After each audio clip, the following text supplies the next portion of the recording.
Hello guys, this is Aditya Sharma and you are watching new era. दोस्तों, आज हम देखने वाले हैं एयर पोल्यूशन के बारे में। जैसा कि लास्ट तक हम थोड़ा बेसिक देख चुके थे इसके बारे में, आज भी हम जो देखेंगे वो थोड़ा सा डिटेल में जाएंगे। और ये सारी चीज़ें ऐसी कुछ भी नहीं होंगी जो आपने कभी सुनी ना हो, बस आपने डिटेल में नहीं सुनी होंगी, वो हम थोड़ा सा डिस्कस करेंगे। और प्लीज़ स्टिक रहिएगा एनसीईआरटी तक और जो मैं एक्स्ट्रा बताऊंगा वहाँ तक। इसके अलावा रिसर्च करके और कई सारी बुक्स पढ़ के मत बैठिएगा, कोई सेंस नहीं निकलने वाला। मैं यहाँ पे जो भी बताऊंगा वो या तो आपके एग्जाम से रिलेटेड होगा या फिर आपके एग्जाम में मतलब बेसिकली आ चुका होगा या आने की प्रोबेबिलिटी ज़्यादा होगी। मैं ऑलरेडी रिसर्च करके आया हूँ, तो आप एक्स्ट्रा मत कीजिएगा, नहीं तो आप इधर उधर भागते रह जाएंगे। इसमें से एक क्वेश्चन आना होता है और वो एक क्वेश्चन के लिए आपकी रिसर्च करना ज़रूरी नहीं है, वो काम मतलब मेरा है। ठीक है, चलिए तो बिना देर के स्टार्ट करते हैं। एयर पॉल्यूशन दो टाइप का होता है होने को, अगर एक टर्म्स मतलब पार्टिकल के हिसाब से देखा जाए तो दो टाइप का होता है। ठीक है, अलग अलग टाइप से देखा जाए तो हमने लास्ट टर्म में देखा ही था कि क्या क्या टाइप्स थे, पॉल्यूशन के टाइप्स देखे थे हमने कई सारे। तो यहाँ पे जो एक आएगा, एक है आपका गैसियस एयर पॉल्यूशन, और जो दूसरा आपको याद रखना है वो रखना है particulate air pollution. Particulate matter भी बोल सकते हैं इसको। सर ये तो समझ आ रहा है, gaseous air pollution, particulate matter का क्या मतलब है? सबसे बड़ा डाउट जो आ रहा होगा यहाँ पे वो यही होगा कि सर गैसियस एयर पॉल्यूशन तो हमको समझ में आ रहा है, लेकिन हमको ये नहीं पता पार्टिकुलेट क्या होता है। दोनों एक एक करके देखते हैं। सबसे पहले गैसियस, तो गैसियस में आपके एग्जांपल यही आ जाएंगे, NO2, CO2, SO2 एटसेट्रा, है ना, ये जो गैसियस सब्सटेंसेस हैं आपके। अच्छा, पार्टिकुलेट मैटर में हम बात करते हैं दो चीज़ों की, एक होती है सेटलेबल और दूसरे होते हैं सस्पेंडेड। एक कैसे होते हैं? सेटलेबल, एक होते हैं सस्पेंडेड। क्या मतलब है? इनमें जो पार्टिकल साइज है वो 10 माइक्रोमीटर का होता है। जो पॉल्यूटेंट है उसका जो पार्टिकल साइज है वो 10 माइक्रोमीटर का होता है। अब ऐसा नहीं है कि 10 माइक्रोमीटर आपको दिख जाएगा, बात समझ रहे, दिखेगा ये भी नहीं, लेकिन इसका साइज बड़ा होता है कंपैरेटिवली। और ये जो सस्पेंडेड होते हैं ये लेस देन 10 माइक्रोमीटर वाले होते हैं। ये इन दोनों में बेसिक डिफरेंस है। अब ये सेटलेबल का क्या मतलब है? ये जहां भी होगा वहां जमीन में सेटल कर जाएगा, मतलब उसके बेस पे सेटल कर जाएगा। ये जो भी चीज होगी उसके साथ में रहेगा। ठीक है, बात को समझिएगा थोड़ा। यहाँ पर जो हम बात करते हैं वो लिक्विड की बात करते हैं। लिक्विड और सॉलिड, इसमें जो चीज आती है पार्टिकुलेट मैटर में, बेसिकली ये लिक्विड एंड सॉलिड पॉल्यूटेंट होते हैं, लिक्विड एंड सॉलिड। तो यहाँ पर आपका जो सस्पेंडेड इसमें लिक्विड वाले ही आते हैं, लाइक फॉग, मिस्ट, है ना। यहाँ पर जो आएंगे वो आएंगे आपके स्मोक वगैरह। तो ये आपको बेसिक डिफरेंसेस याद रखने हैं। पार्टिकुलेट मैटर, कई लोगों को यही नहीं समझ में आ पाता है, पूरी इकोलॉजी पढ़ लेते हैं कि पार्टिकुलेट मैटर एक्चुअल में होता क्या है। ठीक है दोस्तों, चलिए स्टार्ट करते हैं आगे। अच्छा, एक ये चीज क्लियर हुई। अब एक इंपॉर्टेंट चीज और मैं बताना चाहूंगा यहाँ पे, जिसका नाम है CPCB। क्या मतलब है सर CPCB क्या है? ये CPCB का फुल फॉर्म है central pollution control board. Central pollution control board ये इंडिया का ही है, और इसने ये एक चीज बता दी है कि इससे अगर पार्टिकल साइज कम होगा तो कहीं ना कहीं हमको दिक्कत है। अभी समझिएगा क्या बता रहा हूँ। CPCB ने बोला है अगर लेस देन 2.5 माइक्रोमीटर का पार्टिकल है, लेस देन 2.5 माइक्रोमीटर का कोई पार्टिकल है तो वो हमको हार्म सबसे ज्यादा करेगा। वो क्या होता है कि जो हमारे एल्वेलाई वाला पार्ट होता है, अपना जो रेस्पिरेटरी ट्रैक्ट होता है, उसमें से भी वो एंटर कर जाता है, और जब वो उसको पेनिट्रेट कर जाएगा, मतलब उसके अंदर पहुंच जाएगा, तो एल्वेलाई को खराब कर देता है। तो ये सबसे ज्यादा, ये जो पॉल्यूटेंट है सबसे ज्यादा अफेक्ट करता है, जो आपकी तबियत इस तरह से बिगाड़ता है, लाइक इन्फ्लुएंजा लाइक सिम्टम आ जाते हैं, कॉमन कोल्ड वाले सिम्टम आ जाते हैं। बात समझ पा रहे हैं? तो ये चीज आपको बहुत अच्छे से याद रखनी है। इंडिया की एक सिटी थी अभी कुछ सालों पहले जो सेकंड नंबर पे आई थी वर्ल्ड में, ठीक है, और टॉप 10 में इंडिया की कई सारी सिटीज मिल जाएंगी, जिसमें सबसे फेमस आई थी इंडिया में ग्वालियर का नाम आया था। पहली कंट्री जो थी मैं सिटी का एग्जैक्ट नाम नहीं याद, लेकिन कंट्री इराक थी। इराक नंबर 1 पे थी, सेकंड पे ग्वालियर का नाम आया था।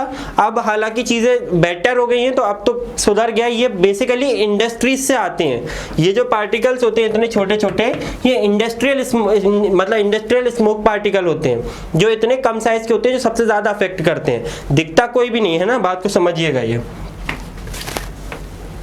चलिए, ये बेसिक था कि एयर पॉल्यूशन दो टाइप का, गैशियस और ये पार्टिकुलेट मैटर। गैशियस में ये सारी चीज़ें आएंगी, पार्टिकुलेट मैटर में ये सारी चीज़ें आएंगी। इसके अलावा इन पार्टिकल साइज का भले ही आपको याद ना रहे, लेकिन ये आपको ज़रूर याद रखना है। और मैं पहले भी ये चीज़ बोल चुका हूँ, जो टॉपिक हम पढ़ रहे हैं इसमें समझने जैसा बहुत कुछ है नहीं, ठीक है। आपको मैक्सिमम चीज़ें याद ही रखनी है और एज इट इज़ रखनी है। इसमें कोई ऐसा नहीं कि आपने अपने अकॉर्डिंग चीज़ें मॉडिफाई कर दी, थोड़ी बहुत भी मॉडिफाई करोगे, कहीं ना कहीं क्वेश्चन में फंस जाओगे। चलो, इसके बाद हम जो बात करेंगे वो बात करेंगे पर्टिकुलर पॉल्यूटेंट्स पे। पॉल्यूटेंट्स के एग्जाम्पल हमने पहले भी देखे थे, सारे एग्जाम्पल को डिस्कस नहीं करेंगे, पर हम कुछ बेसिक पॉल्यूटेंट को, एयर पॉल्यूटेंट को डिस्कस करेंगे। तो दो में डिवाइड कर देते हैं। सबसे पहले हम बात करते हैं प्राइमरी पॉल्यूटेंट्स की।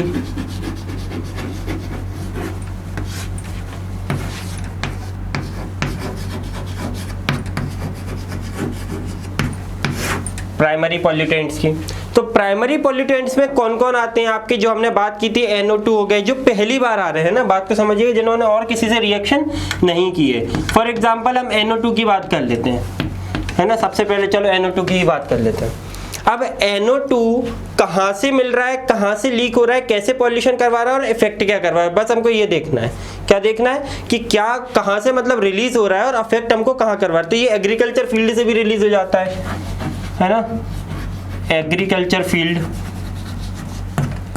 फील्ड मतलब सर एग्रीकल्चर फील्ड में NO2 समझ नहीं आया। यूरिया सुना है, स्ट्रक्चर बता देता हूँ, है ना। याद आ रहा है किसी को? कुछ इस तरह का, इसका ट्वाइस कर दो, है ना। ऑर्गेनिक केमिस्ट्री में पढ़ा होगा, COO और N, फिर N, आपका COON 2 बार लग जाता ना ये, सॉरी इसका ट्वाइस होता है, इसका नहीं होता है, ठीक है। तो ये वाला जो स्ट्रक्चर होता है, आई होप दोनों का होता है, केमिस्ट्री है थोड़ा देख लीजिएगा, है ना। तो जो यूरिया है, यूरिया में क्या है आपका नाइट्रोजनस सब्सटेंस है, और ये हेल्प करता है नाइट्रोजन ऑक्साइड को रिलीज करने में। यहाँ NO2 की जगह मैं NOx लिख दूँ, ज़्यादा बेटर है, मतलब NO भी हो सकता है, NO2 भी हो सकता है ना। तो इसलिए मैंने NO लिख के सेफ रहना है ना। चलिए, मतलब बेसिकली बात हम कर रहे हैं नाइट्रोजनस सब्सटेंसेस की, इसको हटा दे। अच्छा, तो एग्रीकल्चर फील्ड से आ गया, और कहाँ से आ सकता है? व्हीकल से आ सकता है। व्हीकल्स में भी पर्टिकुलर अगर बात करें तो हम जेट प्लेन्स में बात कर सकते हैं, है ना, जेट प्लेन्स, ठीक। और इंडस्ट्रीज से आ सकता है, इंडस्ट्रीज से तो कुछ भी आ सकता है, जहाँ यूरिया का प्लांट लगा है, इंडस्ट्रीज जहाँ के फर्टिलाइजर्स बन रहे हैं जहाँ पे, ठीक है दोस्तों। तो ये सारी चीजें जो हम पढ़ रहे हैं, ये बेसिकली हम सिर्फ ये कॉमन सेंस लगाना है इसमें।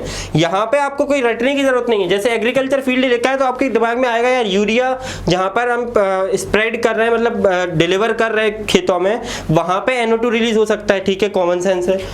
व्हीकल्स, जेट प्लेन्स में NO2 का भयंकर यूज है, बहुत रिलीज करते हैं NO2 वो, ठीक है। इसके लिए अभी आपने सुना होगा कि अमेरिका जो है वो पेरिस कन्वेंशन से हट गया है। कभी अगर पेरिस कन्वेंशन का नाम सुना हो, न्यूज़ वगैरह आप सुनते हो, तो वो हट चुका है, ठीक है।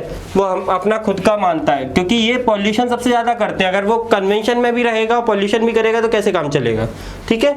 अच्छा, इंडस्ट्रीज की बात करें तो फर्टिलाइजर्स में बेसिकली वही यूरिया, है ना। ये यूरिया जरूर याद रखना है, नाइट्रोजन का नाम आएगा और यूरिया से लिंक बनेगा ही बनेगा। तो ये चीज़ क्लियर है। अच्छा, अब ये अफेक्ट क्या कर रहा है, ये सारी चीज़ें आपने समझ ली, ये अफेक्ट हमको कहाँ कर रहा है। तो ये बेसिकली लंग डिजीजेस करवाता है। क्या डिजीज करवाता है? Lung diseases.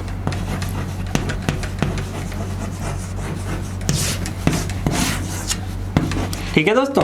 तो नाइट्रोजन का ऑक्साइड जो है वो बेसिकली इस तरह से वर्क कर रहा है, इस तरह से हमको अफेक्ट कर रहा है। ये सारे प्राइमरी पॉल्यूटेंट्स है ना दोस्तों, प्राइमरी का ये फर्स्ट है। चलिए सेकंड की बात करते हैं।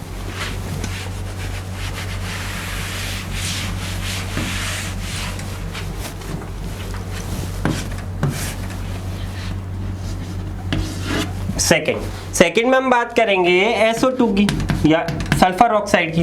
अब सल्फर ऑक्साइड हमको कहां से मिल रहा है? तो सल्फर ऑक्साइड जो हमको सबसे ज्यादा मिलता है वो हमको मिलता है थर्मल पावर प्लांट से।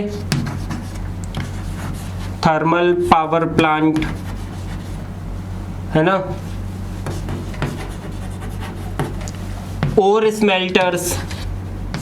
ओर स्मेल्टर समझ रहे, मेटलर्जी जहां पे चल रही है, मतलब ओर माइनिंग हम कर रहे हैं, और स्मेल्टर्स हो गया। और जहां कहीं भी मतलब आपके इंडस्ट्रीज समझ लीजिए, है ना, इंडस्ट्रीज से भी आ ही रहा है। इंडस्ट्रीज क्योंकि हर तरह की होती हैं, है ना, हर तरह की इंडस्ट्रीज है, हर तरह की इंडस्ट्रीज में कुछ ना कुछ बन रहा है। तो इंडस्ट्रीज से एक कॉमन एग्जांपल आपका है ही है, तो इसको तो आप बिल्कुल क्लियर रखिएगा। अच्छा, तो थर्मल मतलब ये सारी चीजें आप इससे समझ लीजिए। अच्छा चलिए एक चीज बता देता हूं आपको। आप सबने एक नाम सुना होगा हॉट सल्फर स्प्रिंग। इस टॉपिक से हटके है लेकिन सल्फर से रिलेटेड है, इसलिए मैं बता रहा हूं, समझिएगा वो चीज को। हॉट सल्फर स्प्रिंग सुना है कभी इनका नाम?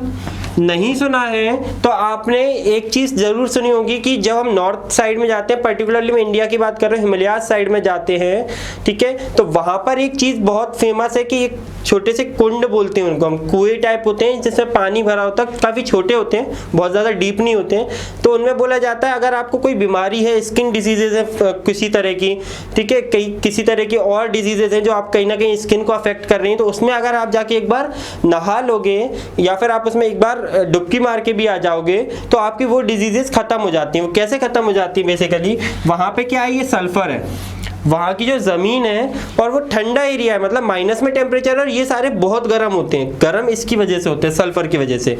तो आप समझिएगा वहां पे सल्फर है, सल्फर क्या कर रहा है वहां पे? हीटिंग करवा रहा है ना।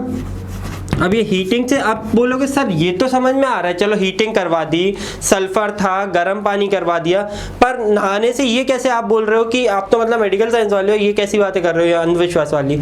तो भाई देखो सिंपल सी बात है, ये जो सल्फर है आपकी जितनी भी एंटीबायोटिक्स होती हैं, एंटीबैक्टीरियल ड्रग्स होती हैं, उनके अंदर भी सल्फर ही होता है।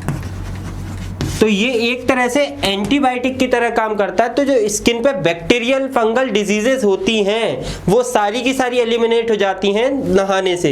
आप एक तरह से समझ लिया आपने ऑइंटमेंट लगा लिया पूरी बॉडी पे, बात समझ पा रहे हैं? इसलिए ये चीज होती है। और ये पॉइंट मैंने इसलिए बताया, ये आपसे कभी पूछा एज इट इज ना भी जाए, लेकिन ये चीज आपको पता होनी चाहिए क्योंकि कई तरह की चीजें हैं जो मेडिकल साइंस में प्रूवन हैं लेकिन लोगों को समझ नहीं आती है। ठीक है, चलिए तो हम बात कर रहे थे अभी कहां से हमको सल्फर मिल सकता है। चलिए तो ये हमने बात करी यहां से मिल सकता है। अब ये डिजीज कौन सी करेगा? जो ये मतलब आपका ये जो सल्फर है, तो सल्फर डिजीज क्या करेगा या इसका इफेक्ट क्या होगा? इफेक्ट की हम बात करते हैं, सबसे इंपॉर्टेंट है ना, वहां तो इफेक्ट हमने बोला था लंग डिजीजेस, तो यहाँ पे ये मॉसेस एंड लाइकेन के लिए बहुत इंपॉर्टेंट है। और हम सबकी बात रिलेट करके ह्यूमन से नहीं पढ़ते हैं, ठीक है, हमारे काम की चीज वो होती है जो हमारे क्वेश्चन बनाए। तो ये मॉसेस एंड लाइकेन के लिए बहुत इंपॉर्टेंट है। क्यों? क्योंकि यहाँ पर ये जो सल्फर डाइऑक्साइड होता है ये पॉल्यूशन इंडिकेटर की तरह, ये सॉरी जो लाइकेन होता है ये पॉल्यूशन इंडिकेटर की तरह काम करता है, आपने सुना होगा, ठीक है। तो ये SO2 वाले एरियाज में ग्रो नहीं करता। लाइकेन का आप सबने सुना होगा, it works as a pollution indicator, it works as a pollution indicator, तो वो यहीं से रिलेटेड है। ठीक है दोस्तों, तो ये वाली चीजें याद रखिएगा। अच्छा, इसके अलावा हाइड्रोकार्बन्स देख लेते हैं।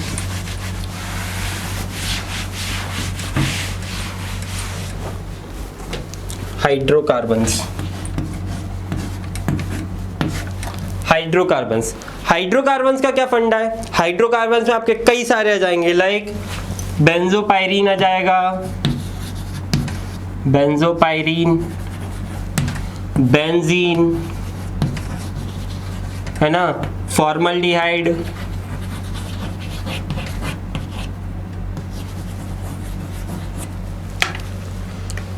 बेंजीन, बेंजोपायरीन, फॉर्मल्डिहाइड, ये आपके सारे हाइड्रोकार्बन ही एक तरह से है ना। मीथेन, मीथेन का मैं भूल गया, मीथेन। चलिए, तो ये सारे आपके चीज़ें हैं जो आप मतलब हाइड्रोकार्बन जो रिलीज होते हैं कहीं ना कहीं अफेक्ट करते हैं। अब ये कैसे होते हैं, ये अनबर्न्ड है, ये अनबर्न्ड स्टेज में रह जाते हैं, अनबर्न्ड हाइड्रोकार्बन, और ये सबसे ज़्यादा अफेक्ट यही कर रहे हैं आजकल, है ना। आजकल के हिसाब से मतलब इस तरह से नहीं कि मैं ये बोल रहा हूँ कि मैक्सिमम यही है। अगर जो दिक्कत ज़्यादा क्रिएट करती है कि अनबर्न्ड है, अगर प्रॉपरली बर्न नहीं होगा हाइड्रोकार्बन, क्योंकि आपको ही पता है हाइड्रोकार्बन कभी भी अगर प्रॉपरली बर्न होता है ऑक्सीजन की प्रेजेंस में तो वो कंप्लीट क्या दे देता है, CO2 प्लस वाटर दे देता है। अगर CO2 और वाटर आएगा तो हमको कोई दिक्कत नहीं है, बात समझ पा रहे हैं। लेकिन अगर ये कहीं बर्न नहीं होता है और ये किसी इस तरह से टूट जाता है, CH2 या कुछ और समथिंग जोड़ दिया जाए, है ना, CH2HO करके बन जाए, तो वो नया कंपाउंड बन गया जो कि कहीं ना कहीं हमको दिक्कत क्रिएट करेगा। अच्छा, बात को समझिएगा यहाँ पे। और ये जो आपका फॉर्मल्डिहाइड है ये हम कहाँ यूज़ करते हैं सबसे ज़्यादा आजकल, जो आपकी ड्राई क्लीनर्स हैं, ड्राई क्लीनर कंपनीज चल रही हैं, जो ड्राई क्लीनर की इंडस्ट्रीज चल रही हैं, जो छोटी मोटी शॉप्स भी चल रही हैं, वो सब फॉर्मल्डिहाइड यूज़ कर रहे हैं बहुत ज़्यादा। मीथेन ये हमारा नेचुरल है, मार्शी एरियाज से भी आता है, और नेचुरल के अलावा भी हम काफ़ी सारा मीथेन सिक्रेट कर ही देते हैं, रिलीज कर ही देते हैं, सॉरी, मार्शी एरियाज नेचुरल भी एक है ना। और ये आपका क्या करवा देता है, एंड में जाके कार्सिनोजेनिक वाला काम भी करवा ही देता है। ठीक है दोस्तों, तो ये सारी चीजें आपको याद रखनी है। इसके अलावा क्या है, इसके अलावा इंपॉर्टेंट चीजें भी देख लेते हैं। इसके अलावा आप एक देख सकते हैं, सॉरी ये थर्ड था, अब ये फोर्थ है ना, कार्बन मोनोऑक्साइड। कार्बन मोनोऑक्साइड ये टॉक्सिक गैस है, सबको पता है, और इसके बारे में आपको नॉर्मली मैं इसमें नहीं पढ़ाता हूँ, पर मैं इसलिए बता रहा हूँ कि आपने एक बार ह्यूमन फिजियो में वैसे पढ़ लिया होगा, तो एक और बार अपन रिवाइज कर लेंगे। कार्बन मोनोऑक्साइड का फंडा क्या है कि भाई इसकी जो बाइंडिंग कैपेसिटी है हीमोग्लोबिन के साथ वो बहुत ज़्यादा है ना, करीब 300 टाइम्स ज़्यादा है ऑक्सीजन के कंपैरिजन में। अब अगर किसी की बाइंडिंग कैपेसिटी इतनी ज़्यादा होगी तो अगर कंपटीशन चल रहा होगा जहाँ पे ऑक्सीजन के 10 मॉलिक्यूल खड़े हैं लेकिन कार्बन मोनोऑक्साइड का सिर्फ 1 मॉलिक्यूल है, तो भी ये क्या करेगा, बाइंड कर जाएगा और ऑक्सीजन को बाइंड नहीं होने देगा। जब ऑक्सीजन बाइंड नहीं होगी तो ट्रांसपोर्टेशन में आप जब सेल्स को क्या चाहिए, ऑक्सीजन चाहिए, कार्बन मोनोऑक्साइड तो नहीं चाहिए, और जो आपके हीमोग्लोबिन लेके जा रहा है वो कार्बन मोनोऑक्साइड लेके जा रहा है, तो आपकी डेथ हो सकती है किससे, सफोकेशन से। बात को समझ रहे हैं, ये चीज बहुत इंपॉर्टेंट है। और कार्बन मोनोऑक्साइड का जो रिलीज होने का सबसे ज्यादा जो मतलब जगह है वो आपकी है क्या, व्हीकुलर पॉल्यूशन, व्हीकल्स का पॉल्यूशन, है ना। तो व्हीकुलर पॉल्यूशन में जो हमने बात की थी अभी, क्योंकि वहां पर क्या हो रहा है इशू, व्हीकुलर पॉल्यूशन क्या है, क्योंकि जो प्रॉपरली बर्न नहीं हो रहा है हाइड्रोकार्बन, क्योंकि हम यूज क्या कर रहे हैं, पेट्रोलियम यूज कर रहे हैं, फॉसिल फ्यूल यूज कर रहे हैं, जो कि क्या है, हाइड्रोकार्बन है। अब वो जब प्रॉपरली बर्न नहीं होंगे तो वो कहीं ना कहीं CO2 में तो नहीं कन्वर्ट होंगे, CO2 की जगह CO में कन्वर्ट हो जाएंगे, और CO में कन्वर्ट हो जाएंगे तो ये आफत हमको देखने को मिलती है। बात समझ रहे हैं। चलिए, तो ये हमारा प्राइमरी पॉल्यूटेंट वाला पार्ट कंप्लीट होता है। अब हम देखेंगे सेकेंडरी पॉल्यूटेंट। दोस्तों इसमें मैं बहुत बेसिक सा लेके चल रहा हूँ, लेकिन एक एक चीज सुनते चलिएगा क्योंकि बाद में ये बहुत परेशान करता है। अभी आपको लग रहा होगा बहुत इजी, बाद में कहीं ना कहीं ये दिक्कत क्रिएट करेगा आपको। सेकेंडरी पॉल्यूटेंट, जिसमें सबसे पहला आपको पढ़ना है एसिड रेन के बारे में। सबसे पहले हम क्या पढ़ेंगे, एसिड रेन के बारे में। हालांकि एग्जांपल्स हम देख चुके हैं पहले भी इन सब के, लेकिन हम फिर भी एक बार देखेंगे, है ना। एसिड रेन आप डिटेल से देखेंगे थोड़ा। एसिड रेन बेसिकली दो चीज़ों से मिलकर बन रही है, H2SO4 प्लस HNO3, और इनका आपको रेशियो भी याद रखना है 70:30, और एक्चुअल में बात करेंगे तो अभी थोड़ा सा चेंज भी हो जाएगा। ये रेशियो होता है और इसको हम क्या बोलते हैं, acid rain. Acid rain basically वो होती है कि जब ये जो रेन का नॉर्मल pH होता है, सॉरी, वो होता है 5.6 के आसपास, ठीक है, या इससे ज्यादा या 5.6 के आसपास। लेकिन जो आपकी एसिड रेन होती है इसका pH होता है लेस देन 5.6। जो कि काफ़ी ज़्यादा हार्मफुल होती है। बात समझ पा रहे हैं आप? तो ये चीज़ आपको याद रखनी है। अब यहाँ चल कैसे रहा है, ये बन कैसे रहा है, मतलब आपने बोला कि सर H2SO4 HNO3 मिक्स हो गए, है ना। H2SO4 कैसे बन गया, तो H2SO4 ऐसे बन गया, आपके सल्फर डाइऑक्साइड था, आपके पास वाटर था और आपके पास ऑक्सीजन थी, इनसे मिलके आपका क्या बन गया, H2SO4। HNO3 कैसे बन गया, नाइट्रोजन के कंपाउंड्स थे प्लस वाटर था प्लस ऑक्सीजन था, तो इससे क्या बन गया आपका HNO3 बन गया। और आपको भी पता है कि भाई सबसे ज़्यादा एसिडिक अगर देखे जाएं तो अगर परक्लोरिक एसिड को मैं थोड़ी देर के लिए एक्सक्लूड कर दूं, हाँ पता है इनऑर्गेनिक केमिस्ट्री में सबने पढ़ा होगा HClO4 सबसे ज़्यादा एसिडिक है, लेकिन सेकेंड एसिडिक पे अगर बात करते हैं H2SO4 की करते हैं। दूसरी इंपॉर्टेंट बात कि जब भी हम नॉर्मल एसिड की बात करते हैं या जो हम घर में भी एसिड लेके आते हैं, कई लोग जो मार्केट में मिल जाता है वो एक्चुअल में H2SO4 ही मिलता है, या आपकी लैब्स में जो रखा होता है, रखे ये भी होते हैं पर सबसे ज़्यादा अमाउंट में H2SO4 ही होता है, क्योंकि ये सबसे ज़्यादा ऐसे समझ लीजिए यूज़ करने वाला एसिड यही है ना। इसको हम विट्रियोल भी बोल देते हैं कई बार, वो अभी इसमें मतलब बायोलॉजी में काम की चीज़ नहीं है खैर। तो ये रेशियो आपको एक तो याद रखना है, दूसरा ये बन रहे हैं किससे, प्राइमरी पॉल्यूटेंट्स को मिक्स करके बन रहे हैं, मतलब एक नहीं कई सारे मिलके एक चीज़ बना रहे हैं, उसको हमने एसिड रेन बोला है। बात समझ पा रहे हैं? तो ये चीज़ याद रखिएगा। अब एक दो टर्म और आती है, एक आता है वेट डिपोजिशन, एक होता है ड्राई डिपोजिशन। वेट डिपोजिशन मतलब पानी के साथ कुछ चीज़ ज़मीन पर जम जाए, और ड्राई डिपोजिशन होता है कि जो सॉलिड्स हैं उनके साथ जो आपकी ये रेन है वो मिक्स होकर ज़मीन में स्प्रेड हो जाए। वो ये छोटे मोटे टर्म है, ज़्यादा डिटेल में मत जाइएगा, मैंने इसलिए बता दिया, कई लोग बुक्स पढ़ते हैं अलग अलग तो टर्म दिख जाएगा तो परेशान होते रहेंगे, ठीक है। चलिए अच्छा, ये सारी चीज़ें क्लियर हैं कि नहीं, इसके अलावा इसमें कुछ याद नहीं रखना। एक चीज़ ये याद रख सकते हैं आप, जो बेसिकली ये जो क्लाउड्स बनते हैं इनके एसिड रेन के, उसमें एक्चुअल में ये रेशियो नहीं होता है, एक्चुअल में जो रेशियो होता है वो ये होता है H2SO4 plus HNO3 plus other acid, क्योंकि कुछ और एसिड भी हैं जो उसमें मिक्स होते हैं। तो ये तो 70% ही होता है, ये 28 होता है और ये 2% होता है।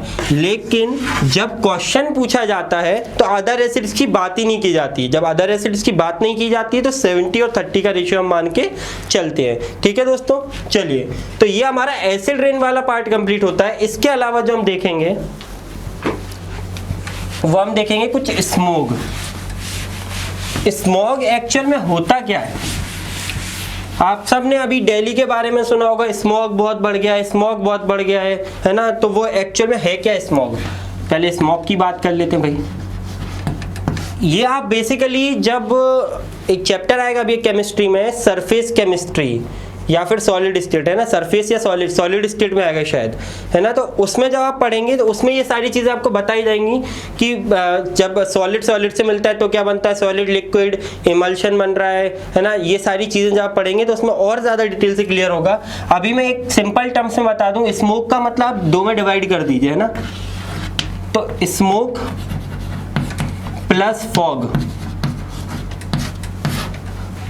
स्मोक प्लस फॉग, ये जो मिल जाते हैं, स्मोक कहाँ से आ रहा है, इंडस्ट्री से आ रहा है। और फॉग क्या है, फॉग जो आपका जो सुबह सुबह आपने देखोगे लिक्विड के ड्रॉपलेट्स होते हैं, ये जब मिल जाते हैं तो ये क्या कंस्टिट्यूट करते हैं, स्मोक कंस्टिट्यूट करते हैं। दिल्ली में सबसे ज़्यादा स्मोक ही है ना। चलिए, बनने का रीज़न क्या है आपको समझ में आता होगा, आपने सुना भी होगा, नहीं सुना हो तो सुन लीजिए। जो यूपी और आपके हरियाणा, यूपी नहीं पर्टिकुलरली ना बोले जाए, पंजाब एंड हरियाणा बेल्ट जो है, यूपी से भी थोड़ा बहुत पार्ट है ना, तो वहाँ पर जब खेत वगैरह की कटाई वगैरह जब होती है तो उनको बर्न किया जाता है अगली खेती को प्रिपेयर करने के लिए। तो उससे जो स्मोक आता है, और दिल्ली में स्मोक की और इंडस्ट्रीज़ का भी काफ़ी ज़्यादा स्मोक है ऑलरेडी, तो वहाँ पर जो पर्टिकुलर जब थोड़ा भी सीज़न ऐसा आता है ना, मतलब ठंड वाला सीजन आता है, तो स्मोक बहुत ज़्यादा हो जाता है और फिर वो थ्रू आउट द ईयर कहीं ना कहीं वो पॉल्यूशन क्रिएट करता ही रहता है, कहीं ना कहीं प्रॉब्लम क्रिएट करता ही रहता है। ये बात समझिएगा, क्योंकि इंडस्ट्रीज बहुत है वहाँ पर, बहुत सारी रिफाइनरीज हैं, इंडस्ट्रीज, ये सारी चीज़ें। चलिए, तो हमने ये बात कर ली। इसके अलावा अब हम बात करेंगे एक्चुअल स्मोक में। सेकेंड नंबर पे आते हैं हम, वो है लॉस एंजलिस स्मोक।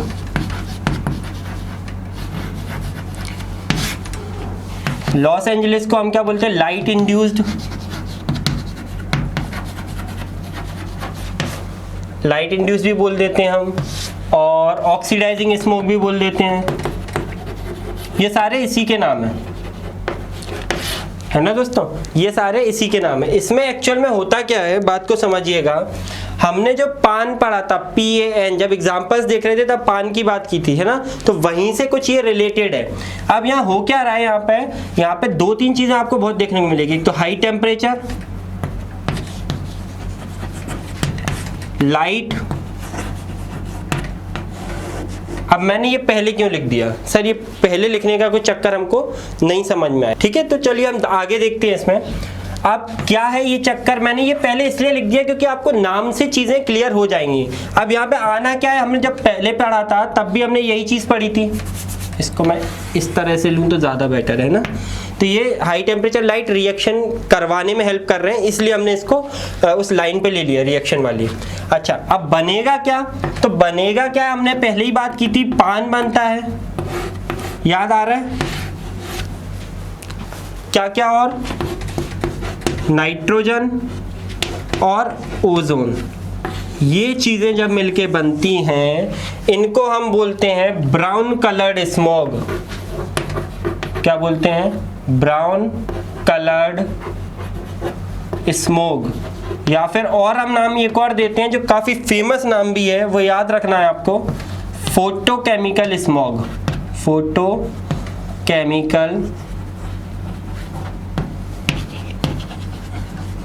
स्मॉग, ये नाम आपको बहुत अच्छे से याद रखना है। ये 3 नाम मैंने ऑलरेडी बता रखे थे, चौथा नाम ये भी याद रखना है, एक नाम ब्राउन कलर्ड स्मोक भी याद रखना है। ठीक है दोस्तों, ये चीज बहुत इंपॉर्टेंट है। अब आप बोलेंगे सर ये हाइड्रोकार्बन कहाँ से आए, तो भाई ये कहाँ से आएंगे, व्हीकुलर पॉल्यूशन से। अब सर और भी डाउट है, डाउट क्या है कि सर लॉस एंजलिस स्मोक क्यों बोला। पहली चीज हमको ये नहीं समझ में आई, लॉस एंजलिस का नाम क्यों ले रहे, दिल्ली स्मोक बोल देते। लॉस एंजलिस स्मोक इसलिए बोला क्योंकि वहां पर एक तो व्हीकल्स बहुत हैं, ठीक है, कंपैरेटिवली देखा जाए इंडिया के कंपैरिजन में, और जब ये स्टडी हुई थी तब वहां पर व्हीकल्स बहुत थे, और वहीं पर सबसे पहले ये देखा गया, वहां क्या देखा गया कि जो लॉस एंजलिस में व्हीकल्स थे उनकी वजह से जो हाइड्रोकार्बन्स आ रहे थे, और वहां पर आपने देखा होगा सनशाइन काफी रहती है, मतलब लाइट काफी रहती कंपैरेटिवली पूरे यूएस में देखा जाए तो वहां पर जब लाइट और ये हाई टेम्परेचर उसको मिला तो उसने क्या करा, इस तरह का स्मोक बना लिया जो कि कई तरह से लोगों को अफेक्ट कर रहा था। ठीक है दोस्तों, ये चीज बहुत इंपॉर्टेंट है तो, और ये आपको याद भी रखनी है, ठीक ये। अच्छा, इसके अलावा एक क्वेश्चन हाइपोथेटिकल पूछा जाता है, क्या पूछा जाता है कि सर हाइड्रोकार्बन भी हो, हाई टेम्परेचर की जगह लो टेम्परेचर हो जाए, और लाइट भी हो, अब क्या होगा। तो अब आपको जो याद रखना है, बनेगा क्या वो आपके मतलब का नहीं है, आपके मतलब का ये है कि यहां पर अब जो स्मोक बनेगा वो ग्रे कलर्ड बनेगा, चीजें यही बनेंगी लगभग, लेकिन जो स्मोक बनेगा वो आपका कैसा बनेगा, ग्रे कलर का बनेगा, ना कि आपका ब्राउन कलर का। तो ये 2 चीजें बहुत अच्छे से याद रखिएगा, ठीक है। अच्छा, इसके अलावा जो हम अगला देखने वाले हैं वो देखेंगे हम लंदन स्मोक। चलिए वो भी देख लेते हैं।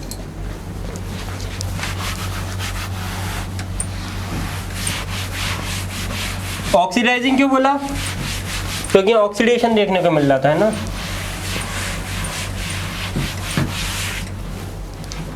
लंदन स्मॉग,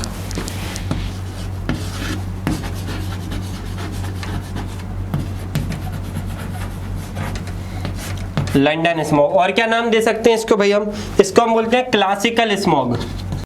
हमेशा की तरह हमारा कैमरा बंद हो गया था, जो हमेशा हो जाता है ना 30 मिनट के बाद, ठीक है। चलिए, तो अगर हम बात कर रहे हैं लंदन स्मॉग की, क्लासिकल स्मॉग की, या फिर इंडस्ट्रियल या फिर रिड्यूसिंग स्मॉग की, तो मैं ये बता रहा था आपको कि इनको ये नाम ऐसे क्यों दिए गए। अब पहली चीज लंदन स्मॉग, क्योंकि सबसे पहले लंदन में देखा गया था, वो भी 1952 के आसपास, है ना, 1952 टू बी प्रिसाइज, ये टाइम पीरियड था, इस टाइम पे देखा गया था। क्लासिकल स्मोक क्यों बोला, क्योंकि आप ऐसे इमेजिन कीजिए, क्योंकि जो ब्रिटिशर्स थे या ब्रिटेन या यूके की हम बात करें तो इन्होंने पूरे वर्ल्ड पे एक तरह से कब्जा किया हुआ था। तो तो कोई भी चीज़ जब वहाँ की होती है और जब पहली बार देखी गई वहाँ पे, और एक तरह से क्लासिकल चीज़ हम उसको बोलते हैं जो काफ़ी ज़्यादा पुरानी होती है, ट्रेडिशनल होती है, तो इसलिए हमने क्या नाम दिया है, क्लासिकल स्मोक। अच्छा, एक नाम इसका और दे देते हैं, कोल इंड्यूस्ड। ये बेसिकली इससे लिंक्ड ज़्यादा है ना इंडस्ट्रियल से, या फिर इंडस्ट्रियल बोल दो या कोल्ड इंड्यूस्ड बोल दो। उसके अलावा रिड्यूसिंग स्मोक, क्योंकि यहाँ पर रिडक्शन होगा किसी चीज़ का, ठीक। चलिए, अब यहाँ एक्चुअल में हो क्या रहा है, कोल बर्न हुआ, ये बेसिकली 5-डे स्मोक के नाम से ही फेमस है, ये भी थोड़ा याद रखिएगा, मैं अलग से लिखवा दे रहा हूँ। 5-डे स्मोक इसके नाम से भी बहुत फेमस है। 5 दिन देखने को मिला था, 5 दिन बादलों में ये वाला स्मोक आपको देखने को मिला था। कोल बर्निंग हुई। अब यहाँ क्या हुआ, लो टेम्परेचर लंदन में होता ही है ना, लो टेम्परेचर, लाइट थी, तो यहाँ क्या बन गया, यहाँ बन गए बादल,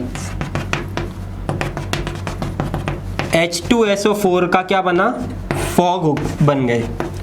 और ये कैसे थे, येलो कलर्ड, कैसे थे, येलो कलर्ड। और ये कहाँ पर फैल गए, आपके एयर में फैल गए।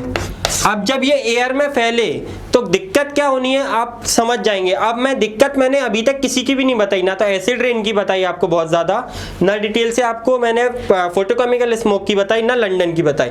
अब हम तीनों की एक एक करके ये चीज़ भी डिस्कस करेंगे। तो पहले तो आपको ये चीज़ याद रखनी है कि इनके नाम क्या क्या है, और जो मैंने हाइपोथेटिकल क्वेश्चन बनाया था वो यहीं से लिंक करके बनाया था, क्योंकि कई लोग क्या करते हैं, लो टेम्परेचर दोनों में ही लिख के दे देते हैं और आपसे पूछते हैं किस तरह का बनेगा, ठीक है। तो यहाँ येलो कलर्ड है, ये भी याद रखिएगा।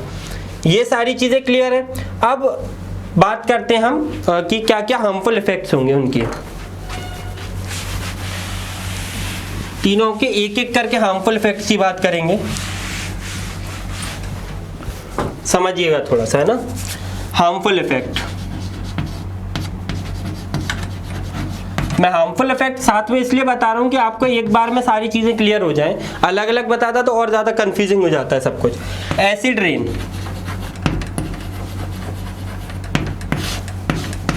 एसिड रेन का सबसे जो फेमस एग्जांपल देखने को मिलता है वो हमें देखने को मिलता है ताजमहल वाला। वहां पे क्या एग्जांपल देखने को मिलता है, वहां पे जो एसिड रेन होती है ताजमहल पे, तो आपने देखा होगा ताजमहल का कलर थोड़ा सा येलोइश हो गया है। अब कई लोग बोलेंगे अभी तुरंत के तुरंत कि सर हमने तो पढ़ा है कि मथुरा रिफाइनरीज और दिल्ली रिफाइनरीज की वजह से यहाँ हुआ है, तो मैंने भी डिनाई नहीं किया है ना। तो ये ताजमहल का येलोइश कलर हो रहा है मथुरा रिफाइनरीज की वजह से हो रहा है, ठीक है, लेकिन मथुरा रिफाइनरीज की वजह से एसिड रेन हो रही है, उससे हो रहा है। दोनों चीजें इंटरलिंक्ड है, तो अलग अलग मत जाइएगा। बात समझ पा रहे हैं, रिफाइनरीज की वजह से एसिड रेन हो रही है, उसकी वजह से ताजमहल येलोइश कलर का होता जा रहा है। अगर आप गौर से देखेंगे या किसी नई रिपोर्ट को देखेंगे तो ताजमहल का कलर येलोइश हो रहा है, हालांकि उसको क्लीन किया जाता है रेगुलरली, पर इतना क्लीन नहीं कर पाते जितना वो ओरिजिनल में था, ठीक है। चलिए, एक तो इसका ये हार्मफुल इफेक्ट ये है सबसे ज्यादा। चलिए, अब हार्मफुल इफेक्ट इसीलिए माना ताजमहल का क्योंकि 7 वंडर्स में आता है ना, इसलिए। अच्छा, अगर हम बात करें तो यहाँ पे पान, फोटोकेमिकल स्मोक और ओजोन की, तो ये भाई जो है ये स्किन इरिटेशन,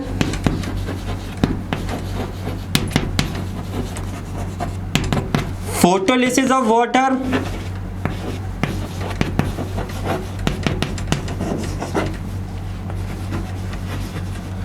एक तरह से कह लीजिए इलेक्ट्रॉन ट्रांसपोर्ट में हिंडर करते हैं। इन चीज़ों को हिंडर करवा देता है ये। जब ये चीज़ें हिंडर हो जाएंगी तो एक तरह से आपकी ये समझिए प्रोडक्शन बिल्कुल बंद हो जाएगा। जब फोटोसिंथेसिस ही नहीं हो पाएगा तो कुछ हो पाएगा क्या। ओजोन की बात कर लेते हैं। ओजोन अगर आपका बनता है तो ये कहीं ना कहीं आपको आईज को इरिटेशन, है ना, लंग्स के म्यूकस मेम्ब्रेन या म्यूकस मेम्ब्रेन बोल लीजिए, इन चीज़ों को ये अफेक्ट करता है। तो ये चीज़ें आपको याद रखनी है, अफेक्ट कर किस किस को रहा है। साथ में यहीं पे हम बात कर लेते हैं किसकी, लंदन स्मोक में। तो लंदन स्मोक में हमने बात की थी H2SO4 बना है। अब आप कॉमन सेंस लगाइए, H2SO4 के बड़े बड़े बादल हैं। अब H2SO4 के अगर बड़े बड़े बादल होंगे और वहां से कुछ भी गिरा तो वो बर्न कर देगा सीधा इंसान को। ये बात समझ रहे हैं, ये इंपॉर्टेंट चीज है, ये उसका हार्मफुल इफेक्ट है। तो ये हार्मफुल इफेक्ट्स आपको याद रखने हैं। चलिए इसके बाद हम बात करेंगे ग्रीन हाउस इफेक्ट की।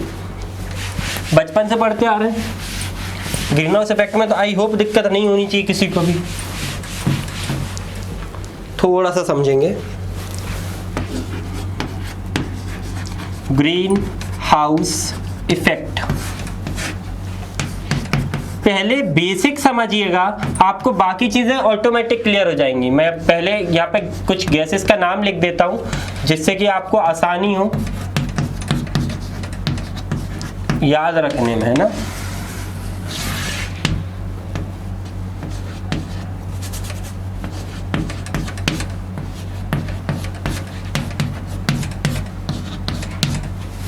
अब समझिएगा, मैं बेसिक एक आउटलाइन देता हूं ग्रीन हाउस इफेक्ट समझने के लिए। हमने एक टर्म पढ़ा था एल्विडो वैल्यू, याद है किसी को? एल्विडो वैल्यू, अर्थ की सरफेस बनाई थी, हमने बोला था अगर कुछ आता है तो ये इंसिडेंट करके वापस चला जाता है, लेकिन कुछ है जो पेनिट्रेट भी कर जाता है। याद आ रहा है किसी को? सारे लेक्चर देखे होंगे तो याद आएगा, है ना। बीच में से अगर उठा के सीधा ये लेक्चर देखोगे तो ये याद बिल्कुल नहीं आएगा, क्योंकि आपने पढ़ा ही नहीं, याद कैसे आएगा। ये चीज़ क्लियर है। अब यहाँ हो क्या रहा है एक्चुअल में, जो आपकी लेयर है, जो आपकी ओजोन की लेयर बनाई हुई है, अब वहाँ पे क्या होता है कि थिकनेस की एक बात आती है प्रॉपर। आपकी जो कवरिंग है, जो आपकी एटमॉस्फेयर बन रहा है, उसमें एटमॉस्फेयर में नेचुरली अमाउंट CO2 का होता है, और CO2 काफ़ी अच्छा रोल प्ले करता है। ग्लोबल वार्मिंग बहुत इंपॉर्टेंट चीज़ है, अभी मैं इससे ही रिलेट कर रहा हूँ ग्लोबल वार्मिंग को भी, बात को समझिएगा थोड़ा। अगर ये आपका ग्रीन हाउस इफेक्ट नहीं होता, ग्रीन हाउस इफेक्ट नहीं होता तो -18 डिग्री सेल्सियस आपका टेम्परेचर होता अर्थ का। बात समझ रहे हैं? अगर ये ग्रीन हाउस इफेक्ट नहीं होता तो अर्थ का टेम्परेचर -18 डिग्री सेल्सियस होता है, जो कि सर्वाइव नहीं कर सकते हो आप जिसमें। लेकिन इस ग्रीन हाउस इफेक्ट की वजह से टेम्परेचर काफ़ी अच्छा है, जो कि हम रह सकते हैं। जो अर्थ का एवरेज टेम्परेचर माना जाता है, अर्थ की बात कर रहे हैं तो यहाँ पे ध्यान दीजिएगा 15 डिग्री सेल्सियस माना जाता है, ठीक है। अच्छा, अब इंपॉर्टेंट बात क्या आ रही है कि सर फिर चक्कर क्या हो रहा है, मतलब CO2 आप बोल रहे हैं कि हेल्प कर रहा है, वो एक्चुअल में हेल्प ही कर रहा है, लेकिन अब हमने क्या किया, कुछ सालों में CO2 का अमाउंट इतना ज़्यादा बढ़ा दिया है कि वो उसको टैकल नहीं कर पा रहा है, जो एटमॉस्फेयर है वो टैकल नहीं कर पा रहा है। वहाँ पर काफ़ी बड़ी सी लेयर बन रही है। किस चीज़ की लेयर बन रही है? ये आपके जो 3-4 कंपाउंड मैंने लिखे हैं, इसके अलावा भी कंपाउंड होते हैं, तो ये मत समझिएगा यही 4 है। इनकी परसेंटेज आप काउंट करेंगे 60, 20, 80, और ये आपका मैंने यहाँ कंप्लीट कर दिया है, ठीक है। लेकिन कुछ और परसेंटेज में भी मतलब सब्सटेंसेस कंपाउंड्स होते हैं। अच्छा, यहाँ क्या क्या आपने बोला? CO2, मीथेन, CFC और N2O। अब ये क्या कर रहे हैं बेसिकली, ये जो मतलब जो भी लाइट एंटर कर रही है उसको कहीं ना कहीं इसकी थिकनेस बढ़ गई है, तो ये हिंडर कर रहे हैं। अब हिंडर क्या कर रहे हैं, ये अलाउ करते हैं सिर्फ लो वेवलेंथ की लाइट को। लो वेवलेंथ का मतलब आपने सबने पढ़ा होगा, E=hc/λ। आई होप सबने ये फॉर्मूला पढ़ा होगा, ठीक है। अब hc तो कांस्टेंट है, स्पीड ऑफ लाइट, और आपका प्लैंक्स कांस्टेंट है ना, तो ये तो आपका कांस्टेंट हो गया। तो E इनवर्सली प्रोपोर्शनल आ रहा है आपका वेवलेंथ के। तो अगर वेवलेंथ कम है तो एनर्जी क्या होगी? ज़्यादा। और जब एनर्जी ज़्यादा होगी तो ये कहीं ना कहीं आपको ज़्यादा पेनिट्रेट करेगा, जो एनर्जी आ रही है वो ज़्यादा आएगी। बात समझ पा रहे हैं? हम एनर्जी के लिए बात करते हैं तो एनर्जी ज़्यादा आएगी। लेकिन अगर हम जो पहले होता था वो क्या होता था कि नॉर्मल वेवलेंथ की लाइट आ रही है, एनर्जी भी नॉर्मल आ रही है, तो कोई ग्लोबल वार्मिंग वाला इशू नहीं हो पाता था। अब ये इशू सबसे ज़्यादा हो रहा है, और इस इशू की वजह से हीटिंग सबसे ज़्यादा हो रही है। बात को समझ पा रहे हैं? ये मैंने सिर्फ आउटलाइन इसलिए दी है कि जिससे आपको ये चीजें समझ आ सके। आप जो क्वेश्चन आपके में आता है वो बात कर लेते हैं। क्वेश्चन क्या आता है, ये मिटा के दोबारा ही लिख देता हूं।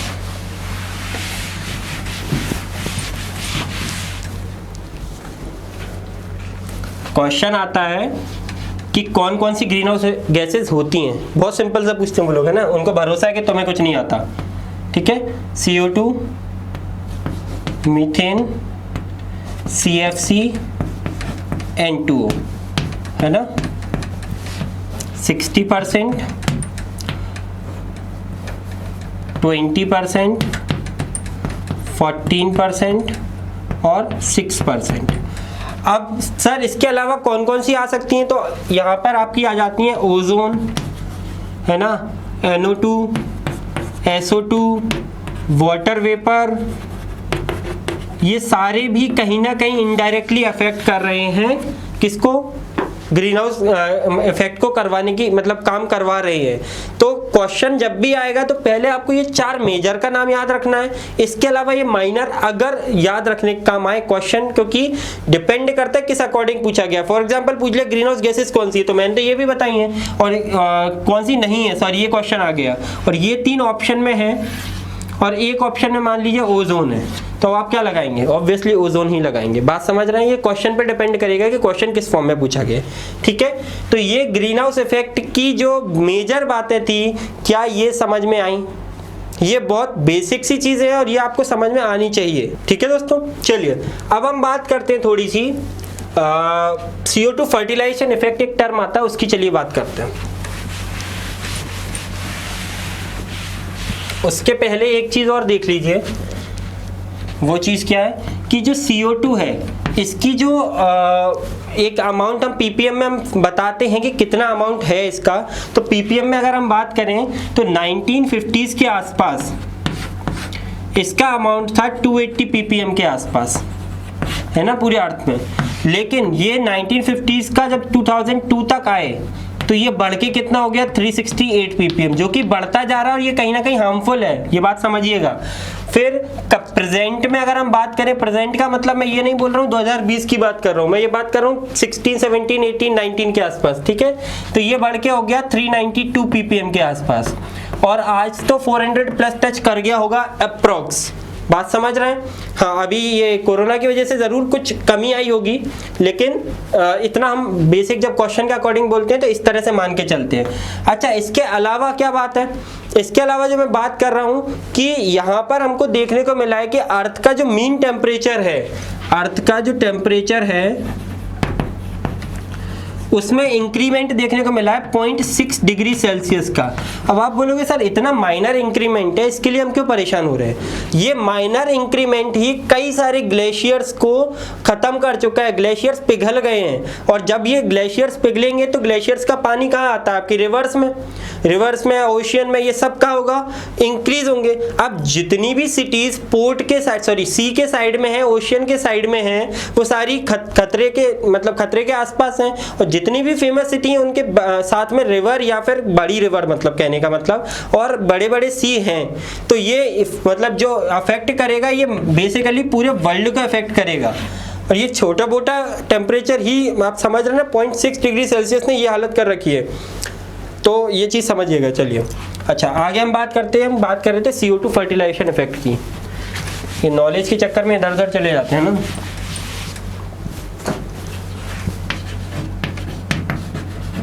फर्टिलाइजिंग इफेक्ट,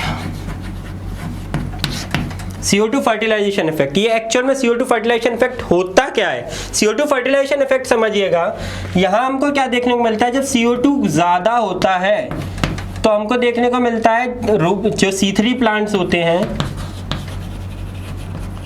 है ना, रूबिस्को की प्रेजेंस में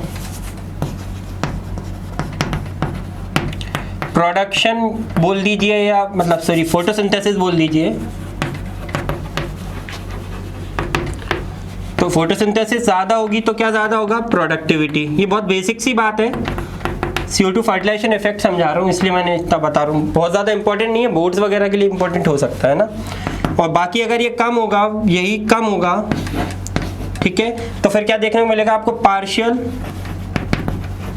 स्टोमेटल क्लोजर,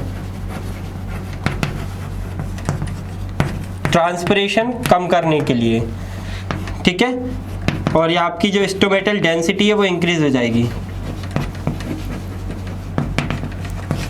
बहुत बकवास सी चीज़ है, पर आपको ये इस तरह से याद रखना है, इसमें कुछ भी समझने जैसा नहीं है, बस ये चीज़ आपको याद रखनी है। देख लीजिए एक बार, कोई खतरनाक चीज़ नहीं है। CO2 ज़्यादा होगा, ये हमने पढ़ा भी है पहले भी, जब हम फोटोसिंथेसिस की बात करते हैं तब ये हम पढ़ते हैं 11th क्लास में, ठीक है। एक टेबल बनाई हुई है राइट पेज पे NCERT में, वही चीज़ है ये CO2 फर्टिलाइजेशन इफेक्ट। चलिए, इसके अलावा जो हम बात करेंगे,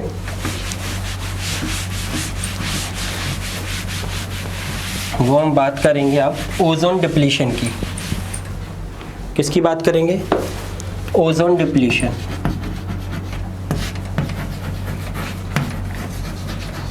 सॉरी, ग्रीन हाउस को मिटा दूं, नहीं तो ऐसा लगेगा कि इसके अंडर में आता है, क्योंकि लोग इन दोनों में कंफ्यूज होते हैं, इसलिए मैं इन दोनों को साथ में ही बता रहा हूँ लगभग। देखो हैप्पी है ना, बहुत दिन बाद इसको कोई पढ़ रहा है।